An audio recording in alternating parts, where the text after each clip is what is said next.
লক্ষ্মীর ভাণ্ডার নিয়ে চিন্তার কিছু নেই, গুরুত্বপূর্ণ কথা বললেন অভিষেক বন্দ্যোপাধ্যায়।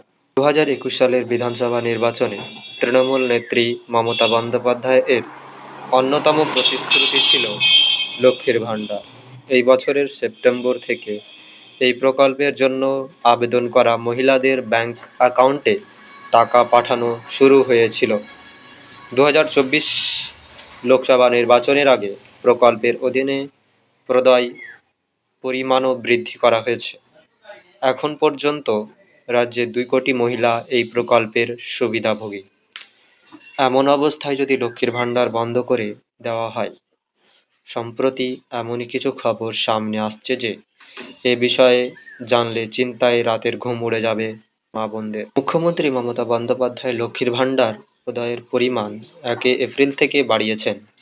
সেই স্কিমে সাধারণ সম্প্রদায়ের নথিভুক্ত এখন আর মহিলারা 500 টাকা না, তার দ্বিগুণ অর্থ অর্থাৎ 1000 টাকা করে পান। তেমনি তফসিলি জাতি এসসি এবং উপজাতি এসটি মহিলারা 1000 টাকা করে পান না, এখন তারা পাচ্ছেন 1200 টাকা। লোকসভা নির্বাচনের সময় মডেল কোড অফ কন্ডাক্ট থাকার কারণে প্রকল্পের বিতরণের কোনো সমস্যা না হয় তা নিশ্চিত করার ব্যবস্থাও করেছে রাজ্য সরকার। লক্ষ্মীর ভাণ্ডার বন্ধ হচ্ছে বলে কি ঘটনা হয়েছে? সবই ঠিক ছিল, কিন্তু গোলযোগ বাঁধল অন্য স্থানে। মূলত লোকসভা নির্বাচনে কাঁথি লোকসভা কেন্দ্রে বিজেপি প্রার্থীর কাছে তৃণমূলের পরাজয়ের পর থেকেই কাঁথির অন্তর্গত খেজুরি বিধানসভার তৃণমূল কর্মীদের উপর বিজেপির অত্যাচার করছে বলেই অভিযোগ উঠেছে, যদিও তৃণমূল এই কথা অস্বীকার করেছে।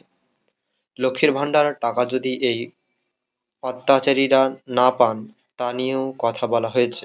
প্রয়োজনে হামলার শিকার যারা, তাদের লক্ষ্মীর ভাণ্ডার বন্ধ হলে ক্ষতি নেই বলেও জানানো হয়েছে।